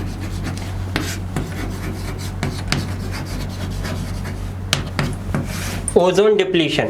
ओजोन डिप्लीशन में सबसे पहली चीज जो आपको याद रखनी है, वो याद रखनी है CFC, मीथेन और N2O से रिलेटेड। CFC क्लोरोफ्लोरोकार्बन, हालांकि आजकल हम हाइड्रोफ्लोरोकार्बन यूज करने लग गए हैं, पर फिर भी CFC ऑलरेडी इतने अमाउंट में रिलीज होता है कहीं ना कहीं से। जितने भी जो आपके रेफ्रिजरेटर्स थे, एयर कंडीशन थे, आजकल चेंजेस हो गए, पर फिर भी कई ऐसी जगह अभी भी हैं जहां पर CFC काफी ज्यादा अमाउंट में रिलीज होता है। जब वो रिलीज होता है तो वो कई तरह से अफेक्ट करता है, ठीक है, और ये सबसे ज्यादा ओजोन को ये अफेक्ट करता है। अब ओजोन में 2-3 चीजें इंपॉर्टेंट है कि एक तो ये हमको देखने को मिलता है लो टेम्परेचर कंडीशन में। क्या? ओजोन होल की बात कर रहा हूं मैं, लो टेम्परेचर कंडीशन में। वो भी कब? लेट अगस्त एंड अक्टूबर के बीच में, लेट अगस्त एंड अक्टूबर के बीच में। अब इंपॉर्टेंट चीज और क्या आती है कि भाई ओजोन लेयर कहाँ होती है, ये हम पहले पढ़ चुके हैं, इसलिए मैंने बताया नहीं था। चलिए, आपको अगर दोबारा सुनना है तो दोबारा समझ लीजिए। ये हमारा एटमॉस्फेयर वाला पार्ट है, ये हमारा स्ट्रेटोस्फेयर वाला पार्ट है ना, ये आपका ट्रोपोस्फेयर वाला पार्ट है। तो यहां पर जो ओजोन की लेयर होती है, और एक लेयर यहां भी होती है, तो ये जो आपका ओजोन है, ये तो आपका कैसा ओजोन है? Good ozone. और ये जो है, इसको हम बोलते हैं बैड ओजोन। सर ऐसा क्या पाप कर दिया, बैड ओजोन बोल दिया इसको? बैड ओजोन इसलिए बोल रहे हैं, ये आपका किसी भी तरह का प्रोटेक्शन प्रोवाइड नहीं कर रहा, और जितनी भी अफेक्ट कर रही हैं चीजें वो यहीं से कर रही हैं हमको, ठीक है। अच्छा, अब और क्या हो क्या रहा है यहाँ पे? ये good ozone bad ozone sir समझ में आ गया, ठीक है। इसमें 2 चीज और आपको याद रखनी है। अगर ये नॉर्थ पोल है, ये साउथ पोल है, तो जो ये पोल्स है, पोल्स पे जो थिकनेस होती है वो 4 mm होती है ओजोन की लेयर की, और इक्वेटर पे कितनी होती है? 3 mm। सर क्या ये भी याद रखना? बिल्कुल, ये भी याद रखना है, बात समझिएगा, ठीक है। तो यहाँ पर जो अब एक चीज कॉमन समझ में आ रही होगी कि भाई पोल पे अगर ओजोन होल बन रहा है, मतलब काफी ज्यादा दिक्कत की बात है, ठीक है। अच्छा, ये चीज समझ आई तो इसको मैं मिटा दूं। जो क्वेश्चन पूछे जाते हैं अब वो सुनिए, काम की सीधी बात। गुड ओजोन बैड ओजोन तो फिर भी ठीक है, ये क्वेश्चन कोई नहीं पूछने वाला आपसे। अब ये जो क्वेश्चन पूछे जाते हैं वो ये पूछे जाते हैं, तो लो टेम्परेचर पे दिखता है लेट अगस्त, और ये मेजर किस में करते हैं हम ओजोन होल को? Measured in Dobsons unit. किसमें? Dobsons unit. हमको पहला कहाँ देखने को मिला था? अंटार्कटिका में, 1980s में अंटार्कटिका में।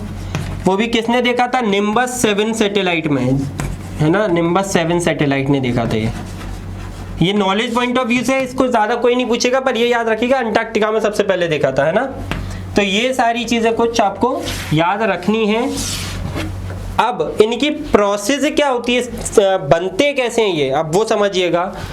एक फ्री रेडिकल, जो एक फ्री रेडिकल है वो 1 लाख के समथिंग ओजोन के पार्टिकल्स को तोड़ देता है। कैसे तोड़ता है? CF2Cl2, ये आपका हो गया क्या? CFC, क्लोरोफ्लोरोक्लोरीन, है ना। तो ये आपका जो क्लोरोफ्लोरोक्लोरीन है, ये क्या करता है? कन्वर्ट हो जाता है CF2Cl में प्लस क्लोरीन, और ये आपका क्या बन गया? क्लोरीन का फ्री रेडिकल बन गया।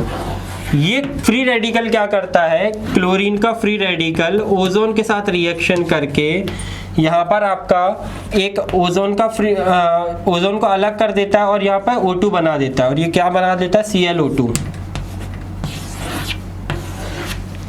और ये आपका क्या ब्रेक हो गया। अब ये चेन रिएक्शन है एक तरह से, और ये चलती रहती है।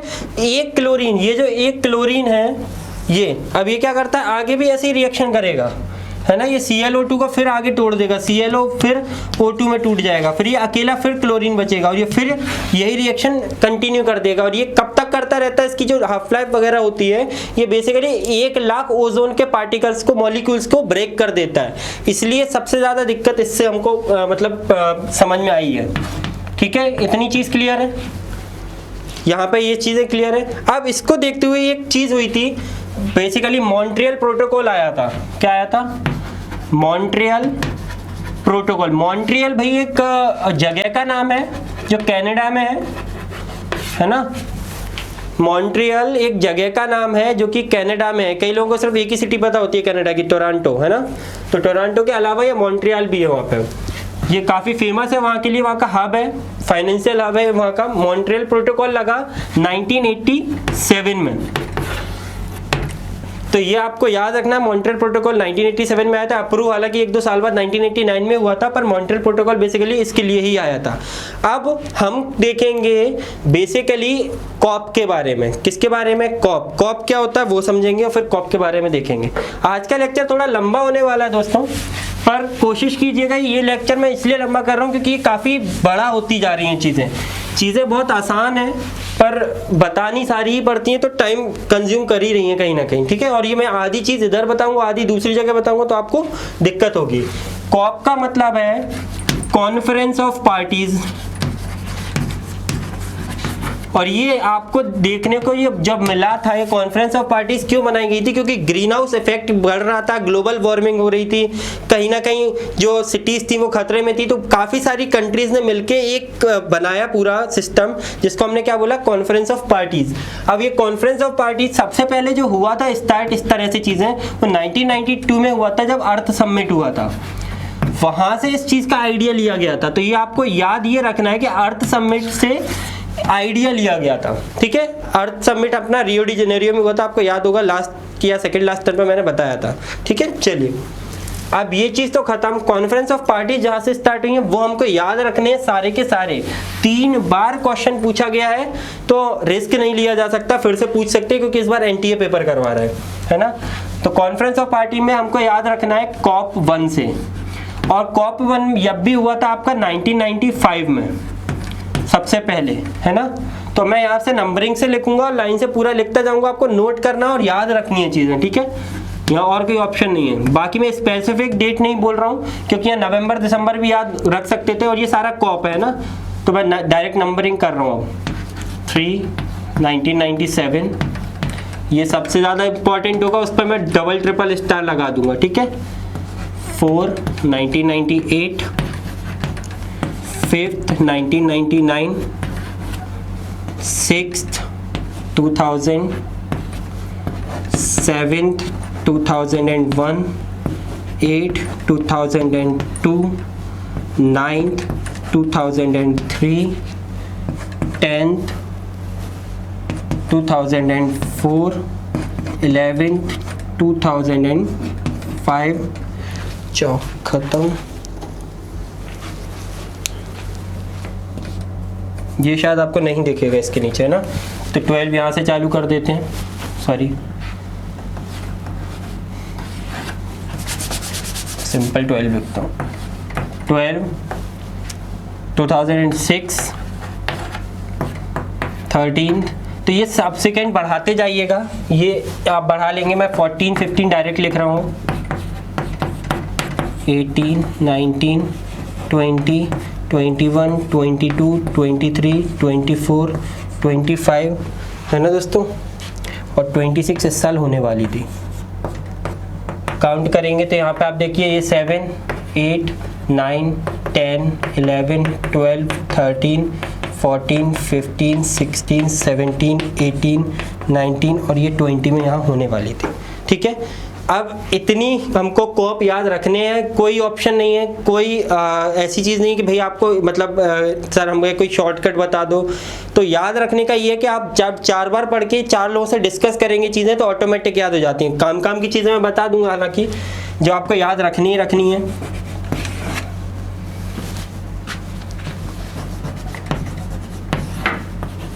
जो याद रखने हैं ना।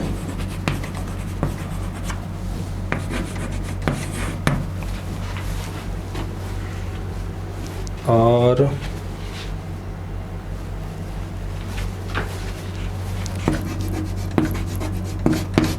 चलिए क्लियर है ये, आगे बढ़ते हैं।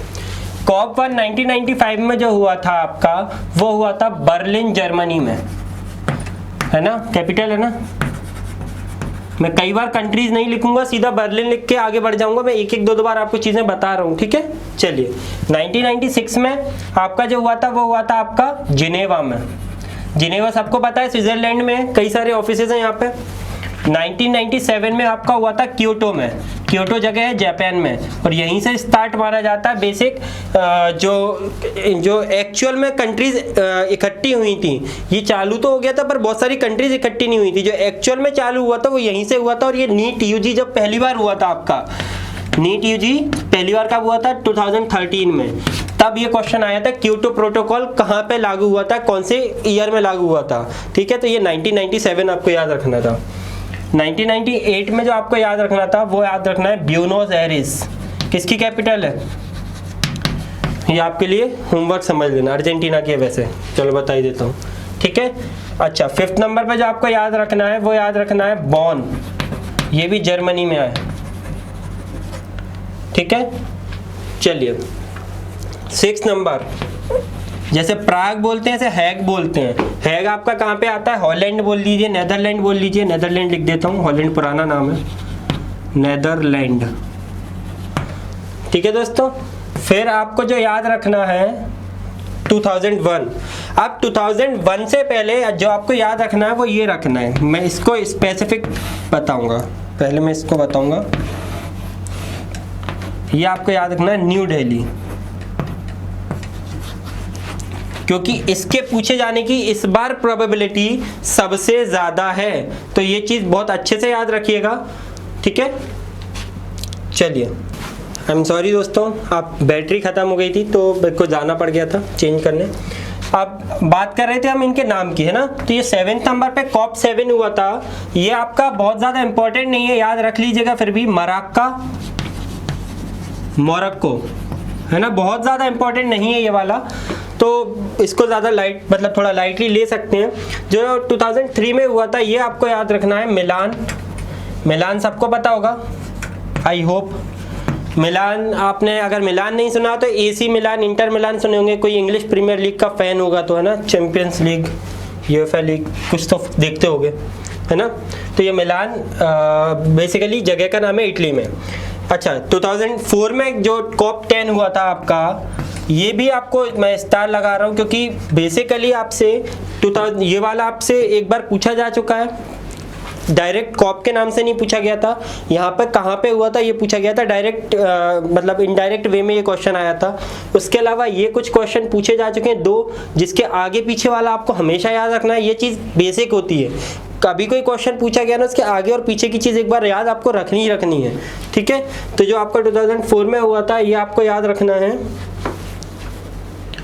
तो जो आपका ये जो 2004 में हुआ था, जो कॉप 10 हुआ था, इसको इसलिए याद आपको अच्छे से रखना है, इसको याद रखने में आपकी मेहनत नहीं लगने वाली है। वापस से ये कहाँ पे हुआ था, ब्यूनोस एयरिस, जो कहाँ पे है, अर्जेंटीना में। 2005 आपको याद रखना है ये मॉन्ट्रियल, ठीक है। मॉन्ट्रियल कनाडा की कनाडा की एक मतलब सिटी का नाम है। अच्छा 2012 पे आ जाइए, ये आपको याद रखना है नायरोबी। नायरोबी कहाँ है, केन्या, है ना। केन्या का नाम अगर क्रिकेट देखते होंगे तो ज़रूर सुना होगा, 2003 में सेमीफाइनल तक पहुंच गई थी, ठीक है। उसके बाद 2000 जो कॉप 13 हुआ था 2007 में, ये आपका हुआ था बाली। बाली कहाँ पे है, इंडोनेशिया। 2014 सॉरी कॉप जो 14 हुआ था 2008 में, ये आपको याद रखना है, ये हुआ था पोलैंड में। कॉप 15 जो हुआ था, जो 2009 में हुआ था, वो आपको याद रखना है कोपेनहेगन। कोपेनहेगन ये भी कैपिटल सिटी है, कहाँ की? डेनमार्क की, है ना दोस्तों। फिर जो कॉप 16 हुआ था, कॉप 16 आपको याद रखना है कैनकन, ठीक है। कैनकन जगह का नाम है, कंट्री कौन सी है? मैक्सिको। फिर ये तो आपको अच्छे से याद रखनी है, कॉप 17, कॉप 18 और कॉप 19। कॉप 17 आ चुका है पहले भी, डरबन, साउथ अफ्रीका, ठीक है। कॉप 18 दोहा, कतर, ठीक है। लेकिन कॉप 19 नहीं पूछा गया, मुझे डाउट था कि ये पूछा जा सकता है, इसलिए मैं इस पे स्ट्रेस दे रहा हूं, वार्सा, पोलैंड। फिर कॉप 20 जो है आपका, वो आपको याद रखना है पेरू, जगह का नाम था लीमो नाम था शायद। ये वाला बहुत ज़्यादा इंपॉर्टेंट मुझे नहीं लगा था, लेकिन फिर भी ठीक है, याद रख लीजिएगा। कॉप 21 आपको याद रखना है पेरिस का बताने की ज़रूरत नहीं है कि कौन सी कंट्री में आता है ना, ये तो सबको पता होगा। कॉप 22 जो हुआ था आपका, वो अब यहाँ पे सारी चीज़ें चेंज हो गई। कॉप 22 तक आपके सिलेबस में वैसे नहीं आया है, लेकिन कॉप 22 ना जान के अगर आपको कॉप 26, 25 के बारे में ज़्यादा जानकारी रखना है तो मैं इन पे पहले स्टार लगाऊंगा, और ये आपको अच्छे से याद रखने ही है। जो कॉप 26 है ये कैंसिल हो गया है, जो हो कहाँ रहा था? ग्लासगो, यूनाइटेड किंगडम में, ठीक है। 25 जो हो रहा था वो हो रहा था आपका मैड्रिड, मतलब हुआ था, ये हो चुका है, ये होने वाला था, जो कि कोरोना की वजह से कैंसिल है। तो ये पूछा जा सकता है कि कोरोना की वजह से कौन सा पैंडेमिक, मतलब कौन से पैंडेमिक की वजह से कॉन्फ्रेंस ऑफ पार्टीज कैंसिल हुए थे। तो ये आप याद रख सकते हैं, मैड्रिड, स्पेन, ठीक है दोस्तों। तो ये कुछ आपको याद रखने हैं। अच्छा, अब अगर ये इनको आपको याद ही रखना है तो ये फिर से ये मराक्का वाला था, मराक्का, मोरक्को, है ना। को अगर 23 की बात करें तो 23 वाला आपका बॉन, जर्मनी, ठीक है दोस्तों। तो ये कुछ आपको जो बेसिक तो ये आप याद रख सकते हैं, बहुत ज़्यादा इनमें हार्ड एंड फास्ट कुछ है नहीं, ठीक है। इतना अगर याद रख लेंगे तो अच्छी बात है, कोई दिक्कत नहीं है। लेकिन जो स्टार लगे हैं वो आपको ज़रूर याद रखने हैं, उसके अलावा भले ही आप एक बार को छोड़ दीजिएगा चीज़ों को, ठीक। चलिए अब हम कुछ अलग बातें करते हैं जो थोड़ी बहुत इंपॉर्टेंट भी हैं, थोड़ी बहुत नहीं है। दो टर्म होते हैं, एक इंसिनरेशन होता है, एक होता है पायरोलिसिस। ये दो टर्म आपको समझ में आने चाहिए। उसके बाद हम देखेंगे कि इसको हम ख़त्म कैसे करते हैं, पॉल्यूशन से, एयर पॉल्यूशन से बचते कैसे हैं, है ना, क्या क्या चीज़ें हमारे पास जिससे हम बच लेते हैं। चलिए सबसे पहली बात हम कर रहे हैं, दो टर्म, एक तो इंसिनरेशन और दूसरा टर्म क्या होता है? पायरोलिसिस। क्या होता है इंसिनरेशन और पायरोलिसिस?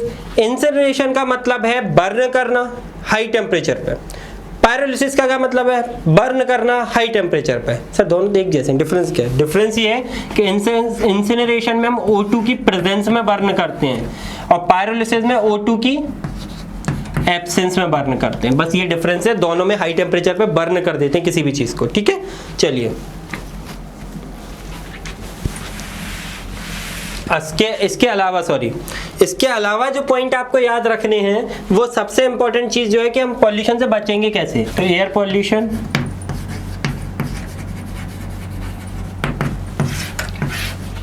एक तो गैसियस हो गए और दूसरे आपको जो याद रखने हैं वो पार्टिकुलेट मैटर के लिए याद रखने हैं, पार्टिकुलेट मैटर के लिए। पार्टिकुलेट मैटर वाले में जो याद रखने हैं, आपको दो याद रखने हैं। एक याद रखने हैं अरेस्टर्स, एक याद रखने हैं स्क्रबर्स, है ना। तो ये हमको कुछ बेसिक है जो हमको याद रखने हैं, ये आपसे पूछे भी बहुत ज़्यादा जाते हैं, ठीक है। चलिए स्टार्ट करते हैं बिना देर किए हुए। गैसियस में हम बहुत सारी बातें करेंगे लेकिन अभी नहीं, ठीक है। पहले हम अरेस्टर्स की बात करते हैं। तो यहाँ सबसे इंपॉर्टेंट जो याद रखना है वो है इलेक्ट्रोस्टैटिक प्रेसिपिटेटर। इलेक्ट्रोस्टैटिक प्रेसिपिटेटर क्या है, ऐसे समझिए, एक डायग्राम बना रहा हूँ।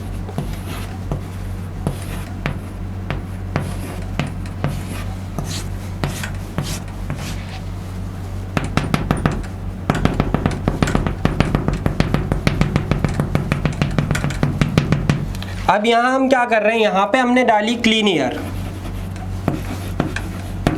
क्लीन एयर ने क्या करा, ये आपके क्या है डस्ट पार्टिकल्स हैं, और ये आपका क्या है कोरोना है, ये आपकी नेगेटिवली चार्ज्ड प्लेट है, नेगेटिवली चार्ज्ड प्लेट्स हैं जो ग्राउंडेड है। तो आप जैसे ही यहाँ से आप क्लीन एयर निकालेंगे तो जो डस्ट पार्टिकल होगा वो इस प्लेट के साथ चिपक के और नीचे की तरफ सस्पेंड होता जाएगा, इस प्लेट से रह जाएगा, और यहाँ पर आपको जो मिलेगी वो क्या मिलेगी, सॉरी मैं क्लीन एयर लिख दिया, यहाँ पे एयर है, यहाँ पे क्लीन एयर मिलेगी। बात समझ पा रहे हैं? ये आपको याद रखना है, कुछ नहीं है, सिंपल सा प्रोसेस है कि भाई हमने क्या करा है, नेगेटिवली चार्ज का यूज करके, एनोड कैथोड का यूज करके जब हम निकाल रहे हैं तो कचरा जो खराब है, जो डस्ट है वो चिपकती जा रही है, बाकी क्लीन एयर बाहर निकलती जा रही है। बात समझ रहे हैं? ये इलेक्ट्रोस्टैटिक प्रेसिपिटेटर कहलाता है। ये 99% तक सस्पेंडेड पार्टिकुलेट मैटर को रिमूव करने में हेल्प करता है। कितना? 99% तक। अब हम बात करते हैं थोड़ी सी स्क्रबर की।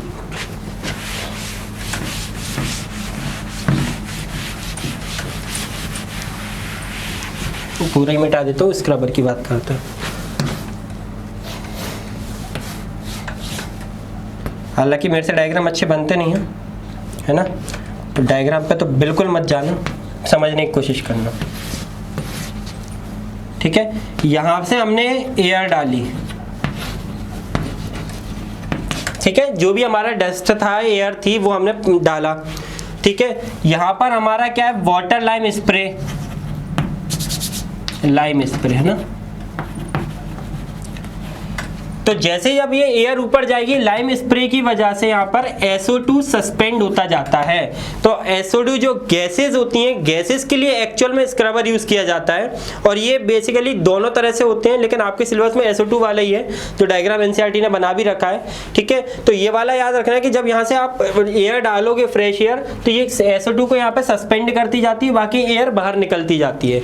ये आपको चीज याद रखनी है, ये स्क्रबर में इंपॉर्टेंट है, ठीक है। अब दो टर्म और आते हैं जिनसे हम एयर पॉल्यूशन को अच्छा कर सकते हैं। मतलब एयर पॉल्यूशन को अच्छा करने का मतलब बढ़ाना नहीं, एयर पॉल्यूशन को खत्म करना है। तो एयर पॉल्यूशन और कैसे खत्म कर सकते हैं? आपने सुना होगा एक दो term, tetraethyl lead, anti knocking substance, tetraethyl lead, कभी नाम सुना है इसका? टेट्राइथाइल लेड का नाम आपने नहीं सुना होगा, वैसे 10th क्लास में केमिस्ट्री में हम पढ़ते हैं ये चीज़, है ना। तो टेट्राइथाइल लेड वगैरह, इसके अलावा कुछ कंपाउंड होते हैं, चलिए पहले मैं ऐसे ही बता देता हूँ। कैटालिटिक कन्वर्टर्स, यही कंपाउंड वाली चीज़ है कैटालिटिक कन्वर्टर। ये क्या होता है? ये एक तरह से एक कोई भी सब्सटेंस है, ये हम लगा देते हैं कहाँ पर, जहाँ पे इंजन होता है, वहाँ से जो गैसेस निकल रही होती है वहाँ पे। और ये किसकी बनी होती है? जनरली प्लेटिनम, पैलेडियम, रोडियम, है ना, रोडियम की ये बनी होती हैं। जैसे इन पे हाइड्रोकार्बन्स आते हैं, कोई भी हाइड्रोकार्बन आता है तो ये कंप्लीटली CO2 और वाटर में इनको ब्रेक करवा देती है। बात समझ रहे हैं? जब CO2 वाटर में ब्रेक करवा देंगी तो ये काफ़ी अच्छा हो जाएगा। और यही हम बात करते हैं कि मतलब इम्प्रूवमेंट आया है कि आजकल ये जो सब्सटेंसेस हैं ये हम यूज़ करने लगे हैं। हालांकि थोड़ा महंगी पड़ती है, कॉस्ट इंक्रीज हो जाती है गाड़ी वगैरह, क्योंकि प्लेटिनम आप समझ रहे हैं सबसे महंगी आती है, तो इसकी अगर आप प्लेट छोटी सी भी लगाओगे तो वो ज़्यादा अफेक्ट करेगी। इसके अलावा एंटी नॉकिंग सब्सटेंस, पेट्रोलियम, हम अच्छा वाला पेट्रोलियम यूज़ करें, है ना। ज़्यादातर हम ऐसी गैसेस पे, नेचुरल गैसेस पे मूव कर जाए, इलेक्ट्रिक व्हीकल्स पे मूव कर जाए, फॉसिल फ्यूल का यूज़ कम कर दें। या फिर एक चीज़ और होती है, मल्टी फ्यूल इंजेक्शन। जो बड़ी बाइक्स होती हैं उनमें आपने सुना होगा मल्टी फ्यूल इंजेक्शन यूज होता है। तो ये बेसिकली स्पीड तो इंक्रीज करवाता ही है, ये हाइड्रोकार्बन को बर्न करने में भी काफ़ी एफिशिएंसी शो करता है। तो ये सारी चीज़ें आपको अगर यूज़ करते हैं तो ये कहीं ना कहीं एयर पॉल्यूशन को डिक्रीज करने में बहुत हद तक हेल्प करती हैं। अब हम एक छोटी सी चीज़ और देखेंगे, एक केस स्टडी है जो दिल्ली पे हुई थी, उसके बारे में और बात करेंगे, बाकी उसके बाद हमारा ये लेक्चर कंप्लीट हो जाएगा, ठीक है। ये बहुत इंपॉर्टेंट लेक्चर है, याद रखिएगा, इससे क्वेश्चन हमेशा आते हैं। इसीलिए मैंने इतना बड़ा लेक्चर बनाने में भी हिचकिचाहट महसूस नहीं करवाई कि भाई बना दो, क्योंकि छोटा लेक्चर काफ़ी मतलब दिक्कत क्रिएट कर देता है फिर। अच्छा, तो हम जो बात कर रहे हैं, अब बात कर रहे हैं केस स्टडी, जो कहाँ पे हुई थी? दिल्ली में। अब दिल्ली से एक चीज़ याद रखिएगा, दिल्ली वो यूनियन टेरिटरी है आपकी जहाँ पर इतनी कार्स थी कि आप पूरी स्टेट में ला लीजिए, महाराष्ट्र, गुजरात और वेस्ट बंगाल तीनों स्टेट में मिला के जितनी कार्स नहीं थी उतनी, जब ये स्टडी हुई थी तब की बात कर रहे हैं, तो उतनी कार अकेले दिल्ली में थी। तो इससे आप अंदाज़ा लगा सकते हैं दिल्ली कितना ज़्यादा, और एक टाइम पे ये 4th मोस्ट पॉल्यूटेड सिटीज़ में आता था। आज भी आता है लेकिन 4th तो नहीं आता, ठीक है, 4th मोस्ट पॉल्यूटेड सिटीज़ में इसको काउंट किया जाता था। तो वहाँ की जो सुप्रीम कोर्ट थी उसने जजमेंट पास किया कि भाई सुधारो, गवर्नमेंट क्या कर रहे हो आप, कुछ तो सही करो। आज भी सुप्रीम कोर्ट कुछ ना कुछ बताते ही रहता है कि ऐसा कर लो वैसा कर लो। तो उस टाइम पे क्या किया गया गवर्नमेंट के द्वारा कि जितनी भी CO2 जो निकल रही है सबसे ज़्यादा, उसको कन्वर्ट करने के लिए उन्होंने क्या किया, 2002 के एंड तक सारी जो गवर्नमेंट बसेस थी, जो पब्लिक व्हीकल्स थे, उनको क्या कर दिया, CNG पे रन करने लग गए। अब CNG पे रन करने के फायदे समझिएगा। सबसे पहले पॉल्यूशन कम, दूसरा अडल्ट्रेशन कम, मिलावट वगैरह नहीं कर सकते, गैस है ना। उसके अलावा जो स्टीलिंग होती थी, चोरी वगैरह होती थी, वो कम। और क्या फ़ायदे, और ये फ़ायदे थे कि बेसिकली जो आपकी CNG वाली गैसेस होती हैं, CNG जो होती है आपकी, वो काफ़ी ज़्यादा एफिशिएंट होती है। मतलब पॉल्यूशन तो कम हो ही रहा था, लेकिन जो एफिशिएंसी थी वो भी, इंजन की जो एज होती है, एफिशिएंसी होती है, इंजन की बात कर रहा हूँ, वो भी इंक्रीज हो रही थी, ठीक है। तो ये काफ़ी चीज़ें मतलब अच्छी हो रही थी इससे, CNG के यूज़ से। और क्या फ़ायदा हुआ, और गवर्नमेंट ने मतलब क्या किया, CNG तो इंट्रोड्यूस कर ही दिया, इसके अलावा ओल्ड व्हीकल्स को रिमूव कर दिया, ओल्ड व्हीकल्स को मार्केट से हटा दिया पूरा। और क्या किया कि भाई उसमें चेक करो कि जो पेट्रोल डीजल है उसमें क्या क्या हिसाब किताब चल रहा है, कैसे कैसे मतलब कितना अमाउंट उसमें मिलाया जा रहा है और दूसरे प्रोडक्ट्स का पेट्रोल डीजल में। तो ये वाला जो हम पढ़ेंगे उसको बोला था यूरो नॉर्म्स। तो अभी हम बात करेंगे यूरो नॉर्म्स की, ठीक है, वो हम देखते हैं, इंपॉर्टेंट है वो भी।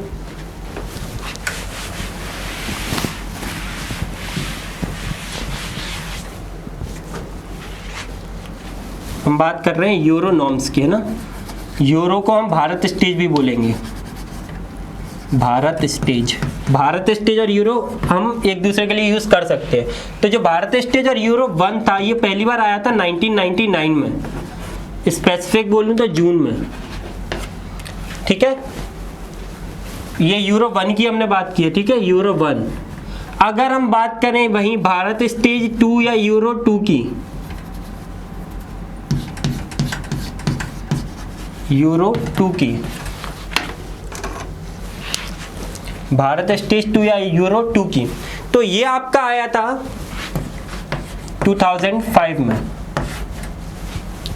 अब बात को थोड़ा समझिएगा, यूरो स्टेज 1 1999 में आया, ये आपका आया अप्रैल 2005 में, अप्रैल, ठीक है। फिर आया यूरो 3, ये आपका आया 2010 के आसपास, ठीक। अब यहाँ पर थोड़ी सी आएगी कंट्रोवर्सी, ठीक है। यूरो 4 ये भी मैं बोलूँगा 2010 के आसपास, और यहाँ पर मैं बोलूँगा 2005 के आसपास।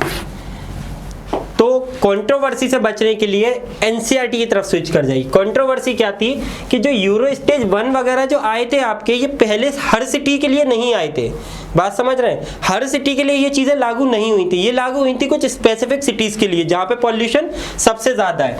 ऐसे ही भारत स्टेज 2 और जब यूरो 2 की हम बात करते हैं तो ये भी सबसे पहले उन सिटीज़ के लिए आया था जो काफ़ी इंपॉर्टेंट सिटीज़ थी, ऐसा नहीं था कि सारी सिटीज़ के लिए आ गया था। यूरो 3 की हम बात करें तो यूरो 3 आपका जो आया था वो बेसिकली 2005 में ही आया था, बात समझ रहे हैं, और यूरो 4 जो आया था वो 2010 में ही आया था। अब समझिएगा यहाँ चक्कर क्या है कि यहाँ पर 2010 में यूरो 3 लग रहा है, बाकी सारी में, लेकिन उसके अलावा जो जगह है वहाँ पर यूरो 4 लग गया था, जैसे कि top 13 mega cities, top 13 mega cities में आप जो नाम आपने सबसे ज़्यादा सुने हैं, लाइक चारों हमारी मेट्रो याद कर लीजिए, दिल्ली, मुंबई, चेन्नई, कोलकाता, इसके बाद बेंगलोर, हैदराबाद, सूरत, अहमदाबाद, कानपुर, आगरा, शोलापुर, लखनऊ। ठीक है, ये आपको सिटीज़ याद रखनी है। पुणे मैं भूल गया था, हैदराबाद अगर नहीं बोला तो हैदराबाद भी। ये इतनी सिटीज़ हैं जिनमें सबसे पहले ये चीज़ें लगी थी। टॉप 13 थी, पहले 11 को इंक्लूड किया गया था, लेकिन बाद में लखनऊ और शोलापुर को भी इंक्लूड कर लिया गया था। लेकिन आजकल क्या फंडा है, भारत स्टेज 6 चल रहा है, मतलब लॉन्च करने की तैयारी में, अभी हुआ नहीं है लॉन्च। मोस्ट प्रोबेबली अगर ये पेंडेमिक नहीं होता है तो साल के एंड तक आपका भारत स्टेज 6 देखने को मिल जाएगा। किन सिटीज़ में? आपको मेगा सिटीज़ में। बात समझ पा रहे हैं? ये पॉइंट काफ़ी इंपॉर्टेंट है। अब क्या चेंज क्या है यूरो 3 और यूरो 4 में? जो चेंजेस आए बेसिकली यूरो 1 और 2 में जो थे, उसके अलावा 3 और 4 में मैं एक कंपैरिजन बता देता हूँ। यूरो 1, 2 और यूरो 3, 4 क्या चेंजेस आए इनके बीच में? यूरो 3, 4 और यूरो 1, 2 में यहाँ पर जो आपकी पेट्रोल और डीजल की जो वो थी पीपीएम में वैल्यू, वो कितनी थी? 350 पीपीएम, 150 पीपीएम और 42% हाइड्रोकार्बन। ठीक है, इसको रिड्यूस करके लाना था आपको, इन दोनों को लाना था 150 ppm पे, और जो हाइड्रोकार्बन है उनको हमको लाना था 35% पे। 35% हाइड्रोकार्बन करने थे बेसिकली। तो ये हमारा टारगेट था कि इतना करना है। अगर इतना हमने कर लिया तो ये टारगेट अचीव हो जाएगा। अब हालांकि कभी भी जो टारगेट बनते हैं कभी पूरी तरह से पूरे हो नहीं पाते, क्योंकि लागू ही चीज़ अच्छे से नहीं हो पाती है। लाइक दिल्ली में तो काफ़ी अच्छे से लागू हुआ चीज़ें, लेकिन ये टॉप जो 13 मेगा सिटीज़ है इनमें पूरों में ये लागू नहीं हो पाया था, जहाँ पॉल्यूशन काफ़ी ज़्यादा बढ़ चुका था। तो दोस्तों यहाँ तक हमने एयर पॉल्यूशन के बारे में लगभग सारी चीज़ें देख ली हैं। 1-2 पॉइंट्स मुझे पता है कि कहीं ना कहीं कोई ना कोई पॉइंट मिस हुआ होगा, और लेक्चर काफ़ी लंबा हो गया है, तो मैं कोशिश करूँगा जो मिस हुआ होगा पॉइंट उसको हम वाटर पॉल्यूशन या फिर उसके बाद नेक्स्ट साउंड पॉल्यूशन, या उसके बाद अभी 3 लेक्चर इसके अलावा और बचे हैं उसमें हम कवर कर लेंगे। तो आज के लिए इतना ही। Thank you.